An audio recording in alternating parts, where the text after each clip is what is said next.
Hello, everybody. I'm your host, Tia. And I'm your host, Koya. Welcome to the Wig Life Podcast. For wig lovers and wearers navigating life. Because it's not just wigs, it's life. Let's get into the episode. Hello, everyone. Hi. Welcome to another edition of the Wig Life Podcast. Okay. I did a lot.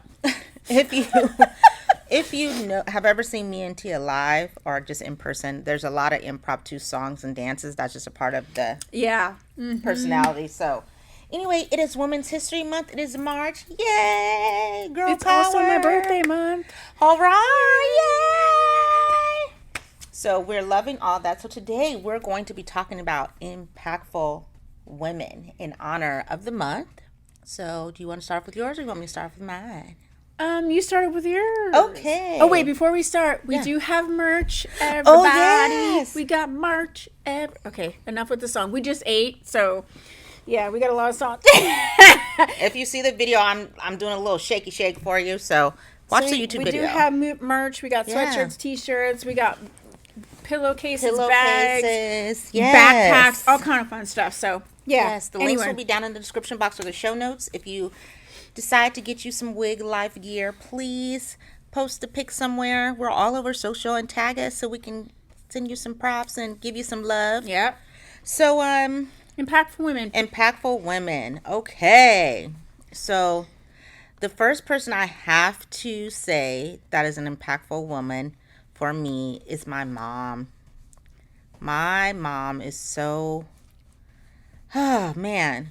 I know everybody feels like they have the best mom usually, okay? But my mom is one of the best moms in the galaxy, at the very least. Well, she did say that I was her surrogate daughter. Yes. Now, So, I mean, and my mom has fostered children. I'm 45 now. She has fostered children since I was 18. Wow. So she has raised a lot of kids. I always tell her mothering is her gift. I really think that it is a gift. She is just really good at that, like so good at that. And so I just feel really blessed to have her in my life and to know her. So I could not even mention anybody else without saying first to you, Mommy. I know you always listen and watch. Hi. So yay, Mama. So yes, and not only just that, but just she's very supportive, very understanding, and just very forgiving, very loving, just all the things that you would think or want in a mom, she is. So I'm grateful for that. And then my other person, who is my Shiro, who I just love, and hope to meet one day. Tia, if we meet her, like I'm like, Tia, oh my God, I don't want to pass out. Michelle Obama. I just love and adore her. I think she is just the epitome of smart and beauty and just all the things that when I think of somebody who is like powerful and genuine, just all those really good, important qualities. Yeah. So those would be my two off the top of my head. Well, I would say my grandmother. Oh, yeah. I actually have quite a bit of tattoos. Oh. My grandmother was really important to me. So this is actually, if you're watching or if you're listening, I'm showing a tattoo on my arm. This was the last letter that she wrote to me. This is actually her handwriting. Wow. This is her last. Wow. And it said, "You'll always be my kid." Oh. So she used to call me her kid. Yeah. My mom is the youngest of 12. Mm-hmm. I was one of the only children. Mm-hmm. And so, you know, when you're raising all these kids, sometimes you don't connect like with your children. Yeah. My grandmother definitely sort of took me under her wing. Yeah. I spent a lot of time with her. She was very important to me. She really... I've always been kind of like weird my whole life or different. Mm-hmm. And she just really leaned into that. Oh, that's awesome. And so she just made it really easy to be different. She made it really easy. She changed the different to special. You know what I mean? Yeah. So she's definitely... Oh, I also have this tattoo on my wrist where it says Truth, and her name is Ruth. So the Ruth is... Oh, my granny name is Ruth. Yeah. Yeah. So she's tattooed on me. Yeah, I love that. So I'd say my mom. And as far as like just going along with like your pattern, The other person, which I actually did meet before she passed away, that was very influential, was Maya Angelou. I did get to meet her. Oh, wow. At one of her last speaking engagements before she wow. passed, and she just had one of these amazing lives. And when I talked about in other podcasts about like pivoting or just like our life journey, and we talk about things that we've done, and you kind of almost feel like you have like these separate lives. Yes.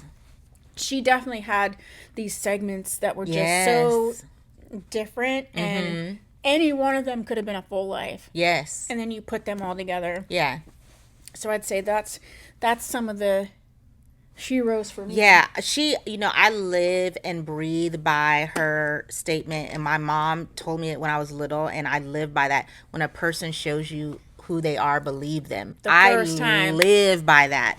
I will die. I think you said it twice since we've been filming. Yes, I that is like one of my life models, seriously, because it's so true. A lot of times, and of course, none of us are without our faults, but a lot of times we end up, I feel like, getting hurt in certain situations because people are showing us who they are, and we're not necessarily believing it all the time. And I just think it's just a way to protect you, and a way to just use wisdom, because people aren't perfect. And, people do hurt you, but there's a difference between someone hurting you and someone just not being a good fit. If that's the routine way that they move. Yeah, then that's your character. That's not a mistake. Yeah. Yeah. So I really, really, I would say another impactful another impactful woman for me is you. Oh. Because I feel like just even before the podcast stuff, but just being able to see someone that I feel like when you're on YouTube and stuff, like in general, there's this thing called parasocial relationship. So you can kind of feel like a relationship with people, even though you don't actually know them. Yes. But I always felt like you were approachable. And then when we would start collabing and stuff, I could actually talk to you. And I mean, it's not like we got even in huge, deep conversations initially. Yeah, yeah. But it was like, I always liked your drive and what you were doing. You always seemed very genuine. And then when we would start talking a little bit more in depth, just we would have conversations that with other people I think could have been combative. Sure. We had like differing points of view. Sure. But it never ever seemed that way. And then as I learned more about just like all the stuff that you've done and like the patent and the silky sacks and just like all the stuff that you've accomplished in your life, it's impactful to me. It's kind of not changed my view, but we've talked about this, like being scared to collab, and especially to like take on this podcast. It's a whole nother venture. Yes. There's a whole, there's been a lot of, oh my gosh, so much time, so much effort. And every step of the way, it has been just easy and not work, but easy. Yeah, I 100% agree. And definitely, you have definitely made an impact in my life, just with how I viewed partnerships. Because I was not about partnership life. You were not feeling it. I was like, no, I'm cool. I know how I roll. But yeah, just everything. And we've had our challenges, but it's been, like you said, easy. We've been able to, even if we don't necessarily see it the same or agree, just allowing each other space to be and feel that way. And you can be, I think that's like, people get off in the ditch, and we're generalizing, but I think with women too, we tend to get off in the ditch a lot with not understanding that two people can have differing points of view in the same space and still both be accurate. Yeah, absolutely. Because I think that's what happened. When it came to this podcast, we didn't at first. We both wanted a podcast, but the vision that we had was a little different. But we were able to talk about it and get on the same page, which is I important. think has made a better product. Yeah, absolutely, 100%. Which we didn't know that, so we almost had to kind of trust on. And I think the only reason we did trust is because, she came to me like, we really need to clarify and have this conversation. And even if you're great people, like sometimes having a conversation that can be viewed as difficult or challenging can turn people off. Some people can't talk through things, or they feel hurt feelings. And we there was times when we were emotional in the conversation, but we gave each other space, like you said. We talked through it, And now I feel like no matter what the scenario, I'm not saying we're never gonna disagree. Yeah, but I feel like we'll be able to push. But I know we can talk about it. Yeah, I feel like we'll be able to push past it. And then I just really think too, just your story, because I think you have a very powerful story, and being a cancer survivor, having alopecia, all these things that a lot of people would just be done. Or not fight. And I think not only did you fight through those situations, but you changed them and really use them to like build this great career for yourself. Like you literally have turned it into a business, It's a so real funny business that you say that. money making, coaching people. Like I think you're really doing a lot of amazing work beyond YouTube, and that's impactful. I think we both have held each other to that standard of like when you're going through the motions, when you're doing things, like I don't necessarily on a regular basis feel successful at all. No. I don't necessarily feel like I feel like I should be doing more and more. You know me. Yes. Like people, when you know me on YouTube, yes, I'm goofy and silly, but like in real life, I'm still goofy and silly, but Yeah. I'm always like, we got to push, always go more to the point of like a detriment. Yeah. And I think that our impact on each other we have both sort of said like, hey, you're awesome. Don't forget that. Right. I feel like we do that for each other. Yes. Yeah, because I think we're both very much driven, and we just see the goal and what we're trying to do. Which is awesome, but you have to stop and celebrate and be aware, and I think we do a good job of help. I know you do that for me for sure, because I am like, I'm bad, you guys. I am bad with it. And my family, thank God for them, really get on me about that, about, it's not always about the goal. Sometimes it's just the journey and the experience and being proud of just showing up and doing like Corey things. would be like, we were supposed to do 1,000 things and we only did 999 of them. Yeah. Like, it was, forget it. And Yeah, I'm just like, we suck. yo. We were supposed to do 100 things. You only did 99. You need to hit that 100. Okay? And I'm kind of like, yeah, we'll get to the 100, but like I'm proud that we even did the 99 because there's so many people that don't even do 9 of that. Right.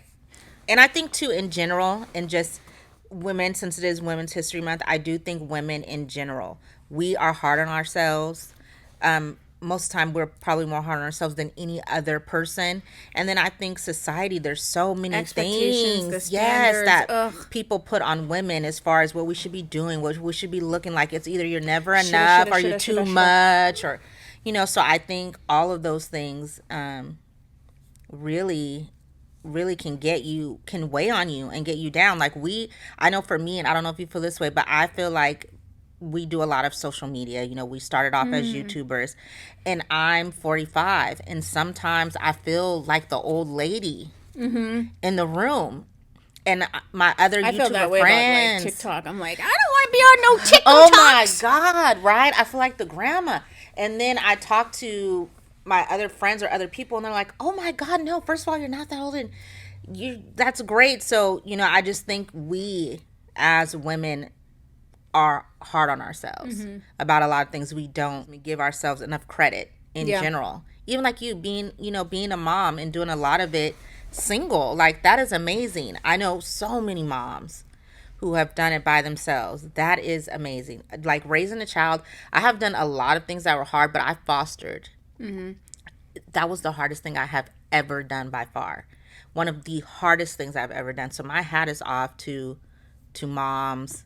If you're a mom listening, happy Women's Day. Man, just wow. Well, and I think when we talk about shoulds, it's like just apparent that, if you're a woman, like you should just know you should be able to raise kids, do this, and you should know how to figure it out. There's so many times when I'm like, I don't know what I'm doing. Yes. And like you feel guilty to be like, I don't know how to discipline him. Like, well, for instance, and I'm raising a son, and I'm an only child. Yeah. So first of all, when I was pregnant with Avery was the first time I held a baby, because I was like, I guess I should hold one of these since I got one coming. I didn't know how to hold a baby. Not my cousin had a little baby. I was like, can I borrow your baby so I can get my practice? Yeah, and I kept her overnight because I was like, I don't even know I have no idea what I'm getting into. Wow. I'm an only child. I've never been, like, I never was involved around kids. So that's the thing. There's so many things about women that we're just expected to know how to do and excel in. And, like, and if you don't, then there's, like, something wrong with you. But it's like, listen, we were all struggling. We just, like, kept it to ourselves. Yes. But there's so many times, like, my son, he's 18. He's in high school. He just went through his first breakup. It was a really difficult thing as a mom to navigate. To watch, I'm sure. Because he's an adult, but he's not. Yes. This is his first breakup, so it's like he's hurting. And so, you know, I'm one of the moms, like, I don't care. I'll bust into something. Like, I'll be checking kids if they're messing with my kid. Like, so it's hard to be, like, not going hard because he got hurt. So I'm like, oh, she doesn't deserve you. Yes. But then it's like, also, that's his first love. Yes. So it's like, you can't say too much. Right. You got to say enough. Right. Can't ask too many questions, but you got to be there to listen. Yeah. You know, he's hurting and, you know, you got to let some things slide while he's going through a heartbreak, but you still need to push him so he doesn't slide out of life and out of his goals because this is his last year of school. So it's like, I didn't know how to do, I don't even know still if I'm doing the right thing. Yeah. But, you know, I think as women, we need to be supporting and lifting each other up more like that when it's like, we don't all have it together. No. And I think too what will help with that is more women being more transparent about that. And it's okay to not have it all together and to be figuring it out. No matter what your age. No matter what your age is, no matter what you're doing. Like, I have always been one of those type of people. Everybody's always told me you're really mature for your age. And I always thought, okay, I got my ish together. And now when I look back, because I always refer to myself as Equoia 2.0 is her 20s, Equoia 3.0 is her 30s. Yeah. Now I'm Equoia 4.0. And when I look back, I'm like, Equoia 2.0 thought she had so much together. She knew so little. Yeah. And I think when you're younger, you think you know so much. And now when you get older, you realize there's so much I did not know and I still don't know. It's funny how that, you know, switches around. Yeah, I know. I got it together. And then you're like, dang, man, so much I don't know. Well, and I think to go on that, you know, another thing in terms of like impactful women, we discussed this a little bit when I was talking about when you were interviewing me about my business. Yeah. I feel like I've been fortunate enough to have some women more recently who are very impactful because of their support of me, belief in me. I think in general for Women's History Month, we really need to start normalizing helping each other out. Yes. So when I started in the wig retailing game, that was because a company actually reached out to me and said, would you like to do this? We want to support you. We want to, and really took me under their wing. So that is amazing. My business representative at Trussalora, Deborah, and also my business representative for Renee Paris, Kelsey, like, I don't even know if they know this. I think I have expressed it to them before. They really helped me learn what I'm doing. Yeah. And it's like, it wasn't their job to do at all. And they believed in me before they even really knew me and have supported me. And hopefully they will continue to do that. And I have like such a strong, I don't want to say allegiance, but just respect and an allegiance to them. Yeah. Because they took a chance on me and they saw something in me and they didn't have to. I don't know if I wouldn't have done it the way I did it. I don't know that I would have. Sometimes I always advocate for like really like researching what you're doing. You can't know everything. Yeah. But sometimes just jumping into the pool and figuring out how to swim. Yeah. Sometimes that'll get you. Yeah, because sometimes it's like you don't have a choice but to figure it out. Sink or swim. Sink or swim sometimes. So being in those kinds of situations. Those two women for me, definitely. Yeah. You know, now that you say that, it made me think about, you were saying your grandma. Both of my grandmas are amazing women. One is still here, Ruth. Granny Ruth, love you. Ruth. And then my other granny, her name was Eugenia, and she's deceased. God rest her soul. But she really is the one. She owned her own business. And she was the one. She employed like a lot of our family members, a lot of people that we went to church and stuff with growing up. She was just really, and she was really ahead of her time. And I really, looking back, she really probably didn't even realize it, but sowed that seed in me. I've always even when I had a job, I've always had a side hustle. I've always had like a little business or something on the side. And she just, not even with words, but just her life and the way she lived. I remember very young just thinking, I want to do that. I want to give people opportunities. I want to help people. Because she helped and like literally fed so many people. Now thinking about all the different people that she employed, and she had like a deli, so she gave a lot of food away to people. She just did a lot of really amazing things. That's awesome. So even seeing her, just the way she lived her life, so yeah, really, really impactful on a lot of people. She was like the matriarch of our family, really. So yeah, shout out to you, Gwammy. I'm sure you're up there watching. I know you'd be so proud right now. So I'm hoping, because I've had a really positive experience with this relationship and with a lot of the people that I've met on this entrepreneurial journey. I've really had a lot of women show up and be so supportive. So I know there is a narrative, and I've had negative experiences too. I'm not going to say that they haven't been, but for the most part, I have really had some really powerful, impactful women help me on my journey too. Like my patent lawyer, my trademark lawyer is a woman. And I really tried to seek, I do try to go out of my way to seek out women. If I can't find a woman, then I'll, of course, go, but I really do try to seek out other women. Yeah. And give opportunities to women, because I just feel like we bring so much more to the table. Well, I think we understand, like you're saying, there's so many expectations that just comes with being a woman. Yeah. Again, we're generalizing. Yeah. But we're just saying that if you are like me, if you're like a single parent or a mom or whatever, even then it was always expected that you should be able to just do all those things. Yeah. And so I think a woman can understand that there's a lot of expectation outside of what you're just trying to do. Yes. Like, we can't just be like, you know what, husband, we're gonna go ahead and start a business. Hope you figure it out. Yeah. We're gonna go on the road. Like, again, generalizing, but in general, someone would be like, well, your wife is just traveling, and they're not like, they're just doing them. Right. Like I said, it's built into our society, that women just have it all together. Yeah. You should be able to cook, clean, have the kids, wearing some kind of cute thing, staying in shape, also do like.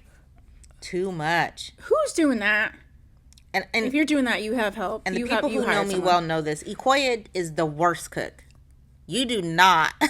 I'm glad I was born the years that I was born, because I wouldn't have made it as a housewife in the 50s. Oh, my God. I mean, I think you would have had to figure it out. I would have lived my worst life. Oh, I would have been in there burning up stuff, mad, because I'm at home. I want to be outside. I want to do this. I want to do that. So hats off to women. And that's a hard job, too. Stay-at-home moms. Man. Because I was a stay-at-home mom when I was fostering. That is like... Yeah, we don't give enough people their flowers. No, teachers, nurses, So, any other impactful women that you think along the way? I had a couple teachers. So I had. Okay, so we'll talk about teachers. Yeah. I had a teacher when I was in kindergarten. I was actually supposed to skip 2 grades. Wow. 2 separate times. My mom didn't let me, but because of that, so I have ADHD. And I'm 40, well, I'll be 46 when this is done. Yeah. This month, I'll be 46. Yeah. And so, first of all, ADHD, and especially in girls, it was really hard to diagnose. And, there was just a lot of nuances. Maybe someday we can talk about that. But because my mom was the youngest of 12, I spent a lot of time with my cousins who were all 5 years older than me, because all of her sisters were older. So my one cousin, who was older than me, she's 5 years older than me, she used to basically treat me like a little doll. She would dress me up, she would do this, but she would play school with me all the time. So she taught me how to read and write and do my numbers before I was in kindergarten. So I could do all that. Yeah. So I was bored. I'm like, ABCs? I've been done ABCs. Like, I was just like over it, right? So I acted out a lot. And so my kindergarten teacher, Miss Kennerneck, to this day, I remember her giving me stuff to do, like outside, like if we were doing something that I had already done, she would bring in more advanced stuff and have me do it on the side. And if we were doing a lesson and I was starting to get like rambunctious, she would be like, okay, can you go over there and do that puzzle? Like, she redirected me in a way that was like, and she told my mom, she's like, she really should actually be in first grade. And she's very smart, but because she's smart and this is not fast enough for her. Yeah. She's bored. like, You were bored. You know, that was a time when they were really, really starting to understand what ADHD meant. And if it wasn't fast enough, especially if someone, like a child was really intelligent, especially girls, they tended to go to the wayside because they were just seen as disruptive. Yeah. So she really was like, she would send extra homework home. She would just do extra stuff. She would let me go off to the side if she knew that lesson was already something I knew. Yeah. And so that was really cool. Yeah. And I think the other thing was, although they talked about me having ADHD, I was never tested, I was never medicated, I was never anything. I always did well in school. It was never an issue. I was never good at doing homework, but I always got straight A's on my tests and everything. Yeah. And so I remember that was like a big thing because my mom's like, why are you calling me into the office? Like, she's getting straight A's on everything. And they're like, well, she's not turning her homework in. And my mom was kind of like, does it kind of matter if she knows the material? Yeah. Like, in the context of school, it does. But she's like, she knows the material, so she's not turning the homework in. Right. But she's getting the highest grades in the class. Like, what does it... Well, this is when it mattered. My first year in college, even though I have multiple degrees, I flunked out my first semester because I was not prepared to keep up on the work. Yeah. And just everything. And I remember I took a Black American literature class, and my professor... We had to read a book a week. Okay. And if you have ADHD, sometimes it's really difficult for you to read. Yeah. Like, I would read, and I could read the same thing over and over and over again and just not. So she was like, hey, these books are on tape at the library. Go get them. And I would listen to them on tape, and I can recite them verbatim. Listening to them. Yeah. And she was like, hey, honey, I think you should go down to student services. I think you have ADHD. Have you ever been tested? And I was like, well, you know, they told me I was hyper. But she was the one that encouraged me to get tested, to get the test, which then allowed me to get services like my textbooks on tape. Oh, that's as awesome. part of college. Yeah. Which the next semester, then I was getting, I think my average overall was a 3.8. All right. But I mean, I was getting 4.0s after that. Had I not had her say, listen, go get tested, get these things, I probably wouldn't have went back to college, to be honest. Wow. I would have stopped. Well, you know, now you're making me think, too. I feel super blessed. I know you guys probably like her family, but I'm so serious. So many cousins. I have a cousin who made my logo, my Silky Socks logo. I have a cousin who's my model. If you see any of the Silky Socks commercial, that's my cousin. My sister is really supportive, like behind the scenes, because she's always like, I'll help you behind the scenes.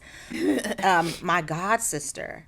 So I have a lot of women that are close to me that believe in me to the point to where they will give their time. And I feel like time is your greatest resource. Especially now. Yes, they will give me their time. They will come work. They will do whatever I ask, and they don't ask for anything in return. A lot of times I do pay them just because yeah, me too. I don't want to take advantage of People that. want to help me, and I'm like, I feel bad. Yeah, but they do it. So I feel really blessed that if I call and ask them, they show up, because I know there's a lot of people who don't have that. So I just feel really blessed. All the cousins, you guys are so many today, but yes. Yeah, I have a cousin that is close to me like a sister, and you know, with some of the extra stuff that I do, especially the coaching stuff, you know, I was working on the Wig Confidence Journal, like stuff like that. There was times when, especially running this business, I've gotten in over my head on stuff. Just like there's so much to do to run your own business. The checklist is real. You know, when you're really, like, you don't have any other income coming in, it can be so stressful.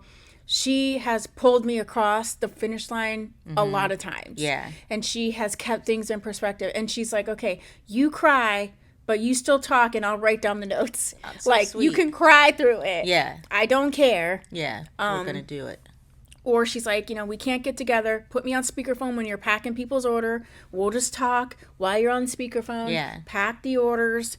And, you know, we do that. And I almost think like we're closer than we were when we used to go out 2 times a week together. Yeah. Because we, you know, she's just that, like, I'll just be there on the phone. She's like, I'm doing my work too. pack your orders. We chat. We, and she's pulled me across the finish line a few times. Well, I want to say this too to my Silky Chicks, which is what I call my YouTuber friends and community and friends, really, that watch. Doll babies. Yes, that watch. There are so many times I have wanted to quit because you guys make a difference for us, for sure. Doing this is so much more work than you probably could ever even imagine. It looks so easy on camera, but there's so many things that go on behind the scenes. And I tell you, I'm not even exaggerating. Every time I have been like, this is it. I am done. I'm not doing this anymore. It's almost like God hears it and is like, put this comment in here. Somebody will, every single time, and I'm not even exaggerating, will leave either a comment on a video or page, send a message on a post or something saying how much it has helped them. And that makes so much difference. It makes a world of difference because you get caught up in all the stuff, the numbers, this, that, and the money and the cost and the time and all that you forget you're helping someone. Because it's not tangible right in front of you. Right. But Doll Babies, Silky Chicks. Yes. Like, you guys also Wig Life Podcaster. Women that have been impactful to us. Yes. Your stories. I really want to say that. Your support, your comments. Yes. All the women we've been blessed to interview so far. Some of them haven't even come out yet. You guys, you'll see. But, man, thank you guys. Thank everybody. Thank you for listening. And so if you haven't already, please leave a review if you're listening. Leave a review, on wherever you are listening, because that does help the podcast. We want to talk and be as impactful as we can be and reach as many people as we can with the podcast. And also, if you're watching on YouTube, please leave us a comment. Share with us who's impactful to you. It could be somebody personal, or, like we had some famous people too, but also somebody personal. Care. A book character, who's whoever. Been impacting your life, which women. Absolutely. So thank you, and thank you for being impactful in our lives, and we will see you next Wednesday. Bye. Bye.